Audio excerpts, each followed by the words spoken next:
पहिले जे जनती चूल्हा चौकी करवाईब, पहिले जे जनती चूल्हा चौकी करवाईब, नदिया किनार भेजी पानी भरवाईब, नदिया किनार भेजी पानी भरवाईब, तो कबो ना बियाहवा रचैती आहो पिया, कबो ना बियाहवा रचैती आहो राजा। ये गाना शुरू के बादशाह पवन सिंह का है जो लगातार ट्रेंडिंग की ओर बढ़ता जा रहा है भाई। हाँ, धमाल मचा दिया इस गाने ने।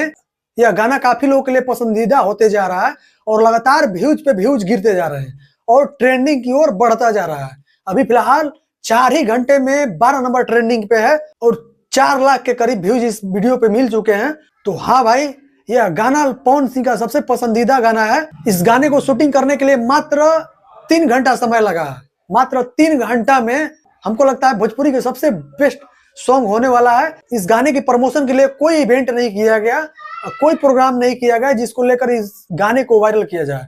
बस यूं ही लोगों को इतना पसंद आ रहा है कि लोग सुनने के लिए बेताब हैं। इस गाने का टाइटल है आहो राजा और ऐसे ही एक गाना पहले शूटिंग हो चुका है जो पवन सिंह का सबसे कम समय में सबसे हिट सॉन्ग ले लो पुदीना गाना था जो कुछ घंटे में ही मिलियन में चला गया और मतलब सबसे हिट सॉन्ग रहा आज तक का बहुत कम समय में। वैसे ही आज एक सॉन्ग रिलीज हुआ है पवन सिंह का जिसका मेन हेडिंग अहो राजा, जो काफी तेजी से वायरल हो रहा है। फिलहाल अभी ट्रेंडिंग में चल रहा है 12 नंबर ट्रेंडिंग पे और उसके साथ साथ बहुत तेजी से वायरल होने के साथ साथ ट्रेंडिंग की ओर बढ़ भी रहा है। हमको लगता है कि ये गाना सबसे टॉप अप होने वाला है। कम समय में जितना सॉन्ग बनाया गया है और कम समय में रिलीज किया गया है, हमको लगता है कि बहुत हिट होने वाला है।